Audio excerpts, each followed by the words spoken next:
saw genuine concern in his eyes, not for the investigation, for survival. Mercer wasn't a lone dirty cop. Nobody climbs out high alone. There were others. There always were.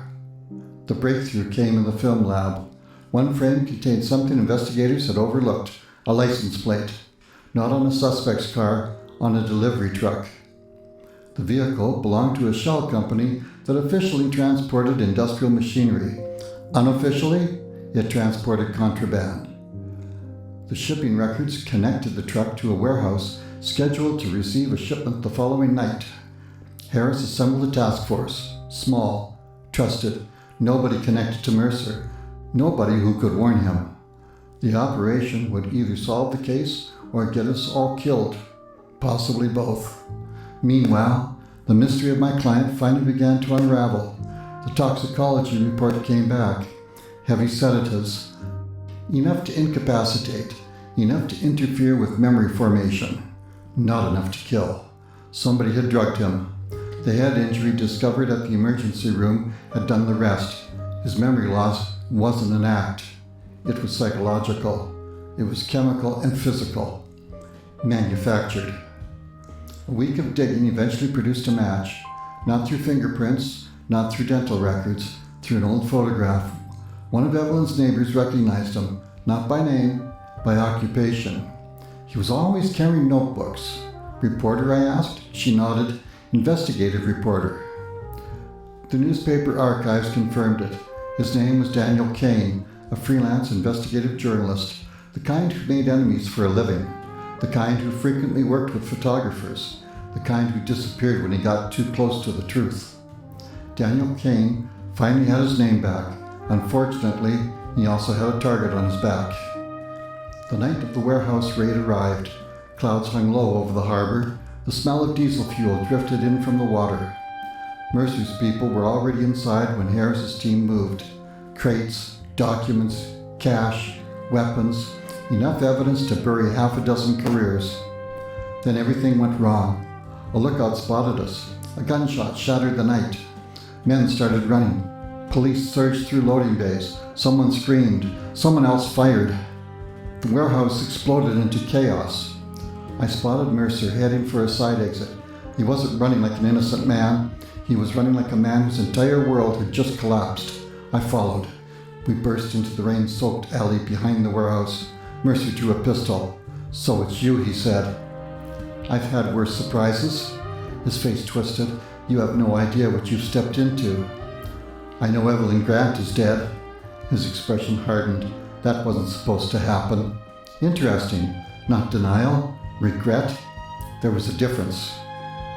"What was supposed to happen?" I asked. "Scare them." "By stabbing her?" Mercer looked away. For a moment he seemed older, tired, defeated. Then he raised the gun again. Somebody panicked. "Who?" "Do you really think this was my operation?" I didn't answer, because I was starting to realize he was telling the truth. Mercer had been involved.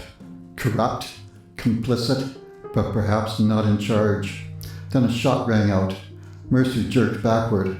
A dark stain spread across his chest.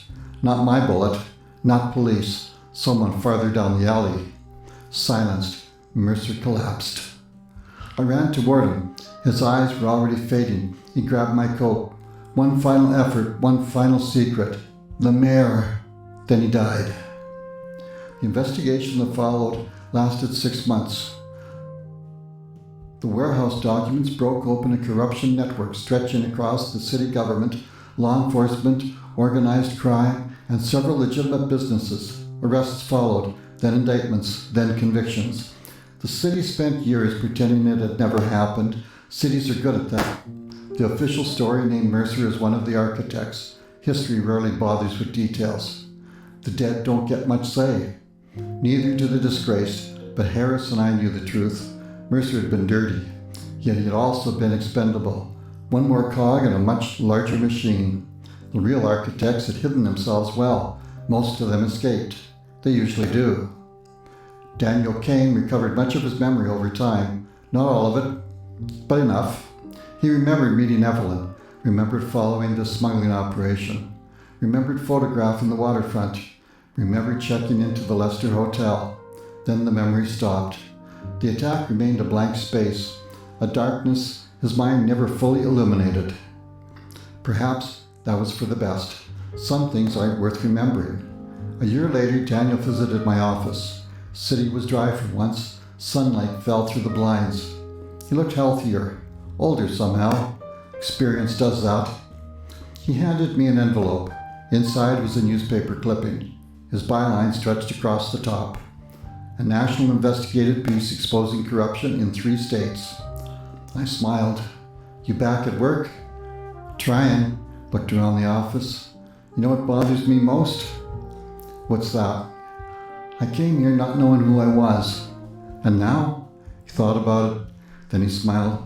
Now I know. I nodded good. He stood and offered his hand. I shook it. The man who had walked into my office on a rainy night as a stranger finally walked out as himself. The door closed behind him. I sat alone for a while, thinking about Evelyn Grant, thinking about photographs, thinking about the people who never made it to the end of their own stories.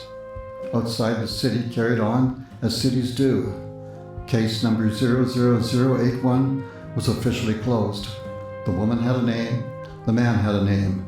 The killer had been found. Most of the truth had surfaced.